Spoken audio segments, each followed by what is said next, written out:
మానవుడు దుఃఖాన్ని అధిగమించాలంటే, దుఃఖంలోంచి బయటపడాలంటే ఇక్కడ ఒక విషయం తెలుసుకోవాలి. మీరు దుఃఖం అంటే ఏంటి అన్నది తెలుసుకోవాలి. దుఃఖం అంటే ఏంటి? మనకి విన్నప్పుడు బాగానే అర్థమైనట్టుగా ఉంటుంది, కానీ కొంచెం కన్ఫ్యూజన్ వస్తుంది. దుఃఖం అంటే ఏంటంటే అనేక సమస్యల వల్ల కలిగిన బాధనే దుఃఖం అంటారు. ఏ సమస్య వల్ల మీకు బాధ కలిగినా అది దుఃఖమే. ఏ సమస్య వల్ల మీకు బాధ కలిగినా అది దుఃఖమే. అంచేత అన్ని సమస్యల్లోంచి బయటపడే మార్గం బోధించాడు ఆయన, బుద్ధుడు. ఏమిటంటే ఆ మార్గం అష్టాంగ మార్గం. అష్టాంగ మార్గం అంటే ఏంటి? ఆ 8? అష్ట అంటే 8. 8 ఏంటి రాసుకొని చెప్తాను. సరైన దృక్పథాలు, నెంబర్ 2 సరైన కోరికలు, నెంబర్ 3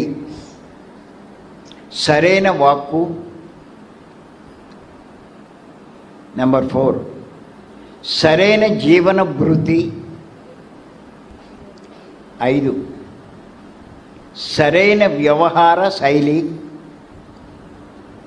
నెంబర్ 6 సరైన శ్రద్ధ,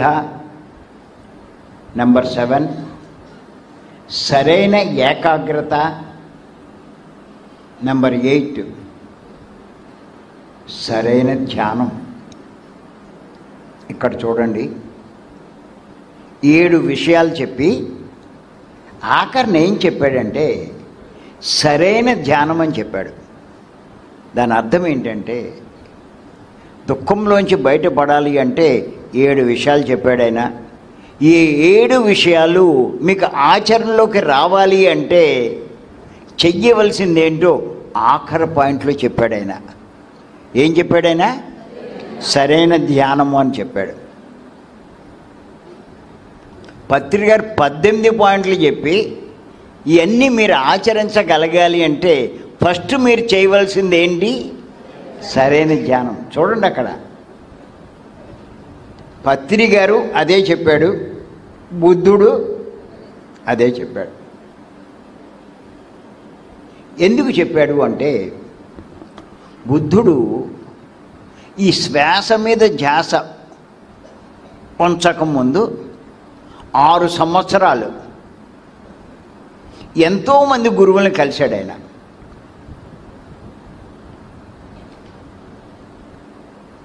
అందరి దగ్గర రకరకాల ధ్యాన పద్ధతులు తెలుసుకున్నాడు, రకరకాల ధ్యాన పద్ధతులు. వాటిని ఆచరించాడు.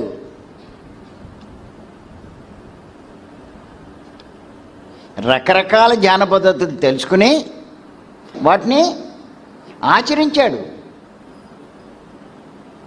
ఆయన అనుకున్న ఫలితం రాలేదు. ఎన్నో కఠోరమైన సాధనలు కూడా చేశాడు ఆయన. అన్ని సాధనలు మనము చేయలేం. అలాంటివి చెయ్యాలి అంటే పారిపోదాం మనం. ఆఖరిలో ఈ శ్వాస మీద ధ్యాస ఉంచాడు. మొదటి జాములోనే ఎన్లైటన్మెంట్ అయిపోయాడు ఆయన. తన గురించి తెలుసుకున్నాడు. రెండో జాములో అందరి గురించి తెలుసుకున్నాడు. మూడో జాములో సమస్త సృష్టి గురించి తెలుసుకున్నాడు బుద్ధుడు. మానవులు దుఃఖంలోంచి బయట పడగలిగే మార్గం తెలుసుకున్నాడు. దుఃఖంలోంచి బయటపడగలిగే మార్గం తెలుసుకున్నాడు. ఆ విషయాలే అందరికీ బోధించడం మొదలెట్టాడు ఆయన. ఆయనకి అర్థమైంది రకరకాల ధ్యానాలు లేవు, ఉన్నది ఒక్కటే ధ్యానం. అదే శ్వాస మీద ధ్యాస అని చెప్పి తెలుసుకున్నాడు. ఆ శ్వాస మీద ధ్యాసలోనే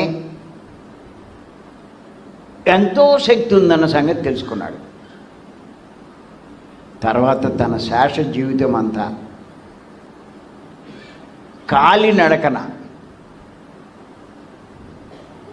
ఎన్నో దేశాలు తిరిగి ఈ సత్యాన్ని బోధించాడు. ఇక్కడ మీరు ఒక్క విషయం తెలుసుకోవాలి, ఈ గొప్ప వాళ్ళ దగ్గర తెలుసుకోవాల్సినవి. బుద్ధుడు 6 సంవత్సరాలు పైచల్లకు ఎంత కష్టపడినా గొప్పవాడు కాలేకపోయాడు. కానీ ఎప్పుడైతే శ్వాస మీద ధ్యాస పట్టుకున్నాడో భగవానుడు అయ్యాడండి. అంతకుముందు గౌతమ బుద్ధుడు, ఇప్పుడు బుద్ధ భగవానుడు.